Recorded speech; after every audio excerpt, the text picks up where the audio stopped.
Bonjour et bienvenue dans cette nouvelle vidéo. Je suis Marjorine et aujourd'hui nous allons nous intéresser à la littérature du Moyen-Âge.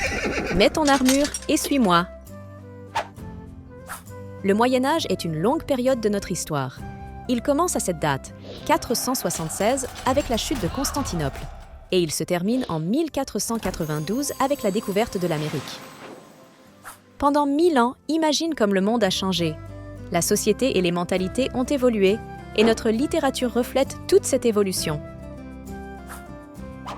Les premiers auteurs sont des moines. Comme ils n'inventent rien, mais copient seulement des manuscrits plus anciens, on les appelle les moines copistes. Ils copiaient des textes administratifs ou des épisodes de la Bible. Leur travail ne concerne pas toute la population, puisque la majorité de la population est paysanne. Les gens du Moyen-Âge se divertissent dans des foires et écoutent sur le parvis des églises des farces qui mettaient en scène des situations de la vie quotidienne. Ces farces les font bien rire. À l'intérieur des églises, il y avait des représentations plus sérieuses appelées des mystères, qui, elles, étaient destinées à diffuser les histoires bibliques. Quand les paysans retournent à leur corvée, c'est au seigneur de se divertir dans son château. Le seigneur faisait appel à des jongleurs ou à des conteurs, des amuseurs qui trouvaient, c'est-à-dire qu'ils inventaient et mettaient en musique des histoires extraordinaires de combats.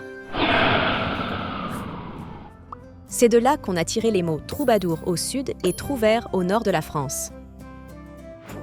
Ils racontaient les exploits chevaleresques, vrais ou faux, du seigneur qui s'était montré preux. Tout cela pour divertir, faire rire et séduire le cœur d'une gente dame, qui était bien sûr complètement conquise quand arrivait le ménestrel et sa poésie chantée à travers des laits, rondeaux ou ballades. À partir du XIIe siècle, notre langue évolue. Elle n'est plus le mélange de latin populaire et de langue régionale, mais elle commence à avoir une forme plus régulière qui facilite les échanges entre régions. Elle devient la langue romane.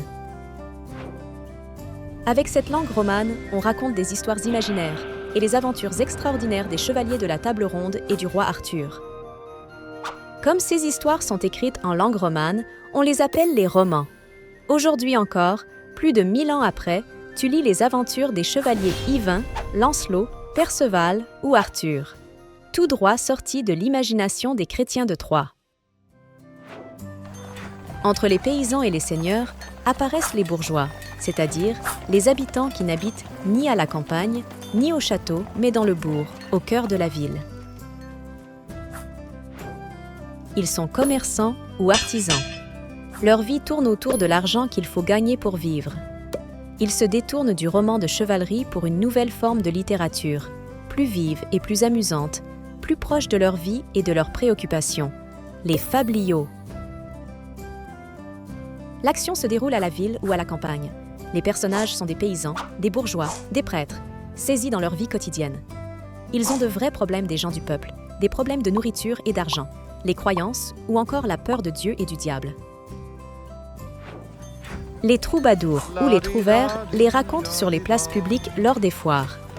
Et ils font rire, bien sûr. Ils se moquent avec gaieté des défauts et des comportements humains, comme l'avarice, la gourmandise, la sottise ou la jalousie. Ils en font la satire. Ils dénoncent, critiquent, montrent du doigt les défauts humains pour en tirer une morale et corriger ces défauts. Le plus souvent, ils donnent raison aux plus pauvres et aux plus honnêtes, qui, plus intelligents, s'en sortent par la ruse. Voilà ce qu'il te faut savoir de la littérature au Moyen-Âge.